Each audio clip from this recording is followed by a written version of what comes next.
जल ही जीवन है। दिल्ली में जब साल 2000 में कम बारिश के कारण सूखे के हालात बने थे तो उस समय एमसीडी ने दिल्ली में पहली बार 500 स्क्वायर फीट से ऊपर के निर्माण में रेन वाटर हार्वेस्टिंग अनिवार्य किया था।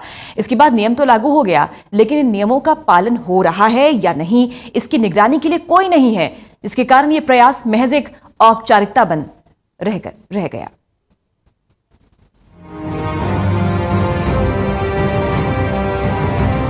ये नजारा है द्वारका में बन रहे दीनदयाल उपाध्याय कॉलेज की नई इमारत का। बनकर लगभग तैयार हो चुकी इस इमारत में जल्द ही कॉलेज की सभी एक्टिविटी शुरू होने वाली है, जिसके बाद यहां आकर स्टूडेंट्स पढ़ सकेंगे। लगभग 3000 स्टूडेंट्स के पढ़ने की क्षमता वाली इस इमारत को वैसे तो बनाया ही बेहद सुंदर गया है, लेकिन यहाँ कुछ ऐसे उपाय भी किए जा रहे हैं जो इसमें पानी की खपत को कम कर सकेंगे।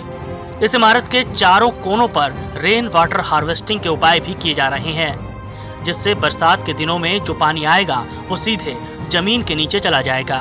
इस बिल्डिंग में हमने पानी के बचाव के लिए 2 उपाय किए हैं। पहला है रेन वाटर हार्वेस्टिंग, जिसमें जितना बरसात का पानी बिल्डिंग में इकट्ठा होगा वो सारा अंडरग्राउंड पाइप के जरिए भेज दिया जाएगा, जिससे ग्राउंड में जो अंडरग्राउंड वाटर लेवल उसका टेबल ऊपर उठाने में मदद मिलेगी। यही नहीं, पानी की बचत को लेकर जो प्रयास हो रहे हैं उसमें इस कॉलेज में ये कोशिश भी की जा रही है कि इस्तेमाल होने वाले पानी को फिर से ट्रीट कर दूसरे कामों में लाया जा सके। इसके लिए कॉलेज में यहाँ की क्षमता के मुताबिक एसटीपी लगाया जा रहा है। इस एसटीपी से अगर कॉलेज में 100 लीटर पानी इस्तेमाल होगा तो 70 लीटर पानी को ट्रीट कर दिया जाएगा। एक जो मेजर लिया है वो है water recycling plant, that is sewage treatment plant. जितना बिल्डिंग का पूरा वेस्ट होगा, बाथरूम से, टॉयलेट से, लेबोरेटरी से, जहाँ से भी आएगा सारा, वो एक टैंक में इकट्ठा होकर उसका ट्रीटमेंट किया जाएगा और उस सारे पानी में से लगभग 70% पानी रिसाइकिल कर दिया जाएगा टॉयलेट्स में फ्लशिंग पर्पसेस के लिए। दरअसल मौजूदा समय में एमसीडी और दिल्ली सरकार ने 100 स्क्वायर फीट से ज्यादा की इमारत में रेन वाटर हार्वेस्टिंग सिस्टम लगाना जरूरी कर दिया है, जिसके तहत ही इस तरह के उपाय किए जा रहे हैं। लेकिन पानी को लेकर काम करने वाले इन उपायों को ही काफी नहीं समझा जा सकता। उनका मानना है कि सरकार ने कानून तो बना दिया, लेकिन उसकी निगरानी करने वाला कोई नहीं। नक्शे में भले ही ये पास हो गया हो, लेकिन जमीन पर बने या नहीं इसे देखने वाला कोई नहीं। इन सभी की निगरानी करने वाला जल बोर्ड इस मामले में सुस्त ही है। सरकार ने रीइंबर्समेंट का भी प्रोसेस चालू किया है। काफ़ी सारे शहर ने एक रेन वाटर हार्वेस्टिंग सेल भी लगाया हुआ है अपने जल बोर्ड या मान लीजिए कोई भी वाटर यूटिलिटी बोर्ड्स के अंदर। लेकिन प्रॉब्लम ये है जो इन्होंने मैंडेट बनाया है, इसके बाद आप बिल्डिंग प्लान अगर पास करना चाहते हैं, इसका मतलब है आपको ये रेन वाटर हार्वेस्टिंग स्ट्रक्चर आपको प्लान में दिखाना है, तो वो कभी क्या होता है पेपर में ही रह जाता है और उसी के नाम पे एक गड्ढा बन जाता है। Effective rain water harvesting system बनता नहीं है, या ऐसा भी होता है कि वो रिचार्ज वेल के जगह पे एक्सट्रैक्शन वेल बना जाता है। तो मॉनिटरिंग सिस्टम यहाँ पे फॉल्टी है। मॉनिटरिंग सिस्टम यहाँ पे कुछ है नहीं देखने के लिए कि सच में ये रिचार्ज कर रहा है ग्राउंड वाटर, सच में ये इफेक्टिव है, या बस नाम के वास्ते बना है या बना ही नहीं है। इन सभी परिस्थितियों के बीच जब सुझाए गए उपायों की निगरानी करने वाला कोई नहीं होगा तो कैसे पानी को लेकर काम हो पाएगा, इसका अंदाजा आसानी से लगाया जा सकता है। कैमरामैन अनिल के साथ ललित नारायण कांडपाल, टोटल न्यूज, दिल्ली।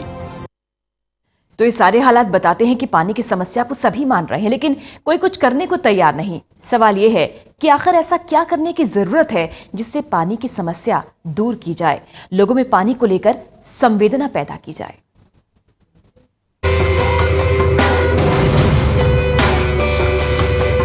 पानी कितना महत्वपूर्ण है इसके बारे में किसी को कुछ बताने की जरूरत नहीं, क्योंकि आधी से ज्यादा दिल्ली गर्मी के दिनों में पानी की जरूरत को महसूस कर ही लेती है।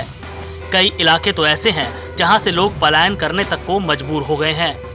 बावजूद इसके हम सरकार से उम्मीद करते हैं, लेकिन अपने स्तर पर कुछ नहीं करते। पानी को लेकर काम करने वाले अलग अलग लोग मानते हैं कि अब वक्त आ गया है जब पानी को लेकर हमें अपने पारंपरिक स्रोतों पर काम करना होगा।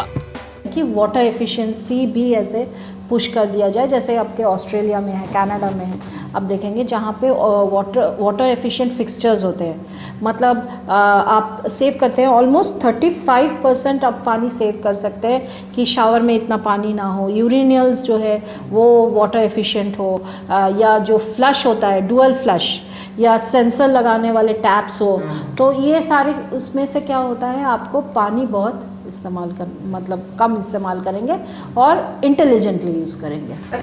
यही नहीं, जहां संभव हो सके वहां पानी की बचत करने को लेकर अलग अलग तरह के उपाय करने की भी जरूरत है, जिसमें रेन वाटर हार्वेस्टिंग से लेकर दूसरे उपाय भी शामिल हैं।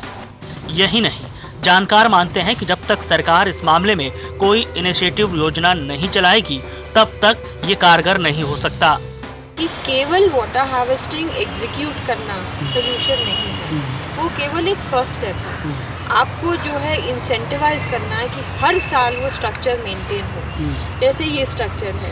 अब इसके अंदर पीछे के रोड से जो पानी आता है, हजारों चीजें, धूल मिट्टी पत्ते वत्ते सब कुछ लेके आता है। उसको अगर हम साफ करके नहीं रखेंगे बारिश से पहले तो इसकी कैपेसिटी इतनी कम हो जाएगी, ये कोई बेनिफिट नहीं देगा। वो मेंटेनेंस का जो इंसेंटिव है वो केवल आपके यूटिलिटीज के बिल पे दिख सकता है। पानी की कमी से निपटने के लिए सरकार ने जो कागजी सिस्टम बनाए हैं उन्हें भी सटीक तरीके से लागू करने की जरूरत है, क्योंकि महज कागजों में ही योजनाओं को बनाकर उन्हें जमीन पर नहीं उतारा जा सकता।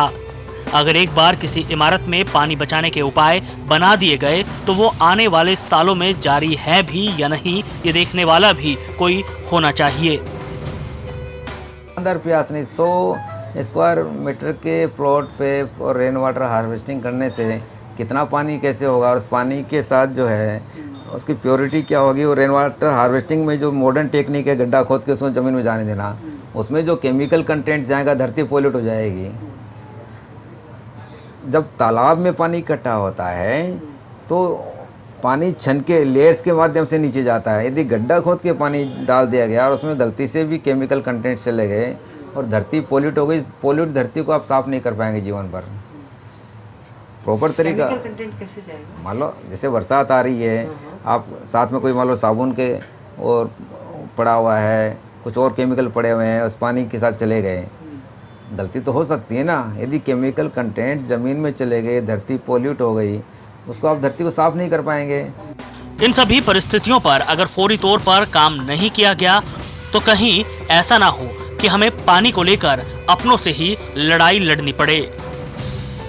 कैमरामैन अनिल के साथ ललित नारायण कांडपाल, टोटल न्यूज, दिल्ली। तो दिल्ली से लेकर समूचे देश में पानी का संकट लगातार गहराता जा रहा है। हालात यह है कि पानी का स्तर दिल्ली से लेकर पूरे देश में गिर चुका है, जो बेहद चिंता का विषय है।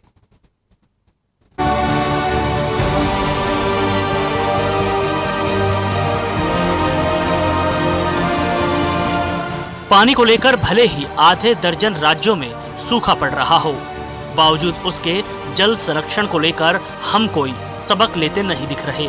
देश में पानी की स्थिति के आंकड़ों पर नजर डालें तो पता चलता है कि जिस छोटे छोटे काम के लिए हम कई लीटर पानी बर्बाद कर देते हैं, वो कितनी तेजी से खत्म हो रहा है। भारत में दुनिया की 18% आबादी रहती है, जबकि दुनिया में मौजूद पानी में भारत के पास सिर्फ 4% ही पीने का पानी मौजूद है। बावजूद इसके पानी को लेकर हमारी बेफिक्री हमारे लिए बड़ी परेशानी लेकर आने वाली है। आंकड़े बताते हैं कि पानी का इस्तेमाल करने में दिल्ली वाले सबसे आगे हैं, जिसमें चेन्नई में लोग 81 लीटर पानी प्रति व्यक्ति इस्तेमाल करते हैं तो कोलकाता में 200 लीटर, इसी तरह मुंबई में 272 लीटर इस्तेमाल करते हैं, तो दिल्ली वाले 363 लीटर पानी प्रतिदिन इस्तेमाल करते हैं। अकेले दिल्ली की स्थिति पर अगर नजर डालें तो पश्चिमी दिल्ली में प्रति व्यक्ति 202 लीटर पानी इस्तेमाल किया जाता है। इसी तरह नजफगढ़ द्वारका में 74 लीटर, नई दिल्ली और दक्षिणी दिल्ली में 148 लीटर, एनडीएमसी यानी वीवीआईपी इलाके में 462 लीटर पानी इस्तेमाल किया जाता है। इसी तरह 509 लीटर पानी कैंट में इस्तेमाल होता है, जबकि नरेला वालों को 31 लीटर, महरौली वालों को 29 लीटर पानी ही मिल पा रहा है। अगर उत्तरी भारत में जहां मौजूद पानी की उपलब्धता पर नजर डालें तो यहां 4.25 अरब घन मीटर पानी मौजूद है। जिसमें हिमाचल, पंजाब और राजस्थान शामिल है। लेकिन यहाँ भी जल का स्तर जो बीते वर्ष देश में मौजूद पूरे जल का 38% था, वो इस साल 24% तक आ गया है। क्या आप जानते हैं कि हम सबसे ज्यादा पानी भूगर्भ का ही इस्तेमाल करते हैं? इसके आंकड़े और भी चौंकाने वाले हैं। 1980 में हम 45.7% पानी इस्तेमाल करते थे, जो 1990 में 51.4% जा पहुंचा। इसी तरह 2000 में 61.6 और 2009 में ये स्तर 71.2% तक जा पहुंचा। ये हालात बता रहे हैं कि पानी लगातार कम हो रहा है। अगर समय रहते भी हम नहीं जागे तो 2050 तक जल संकट पूरे देश में नजर आएगा। Lalit Narayan Kandpal, total news, Delhi. तो जाग जाइए, जल बचाइए, क्योंकि जल है तो कल है। एक ब्रेक के लिए रुक रहे हैं। खबरों का सिलसिला टोटल न्यूज पर लगातार जारी है।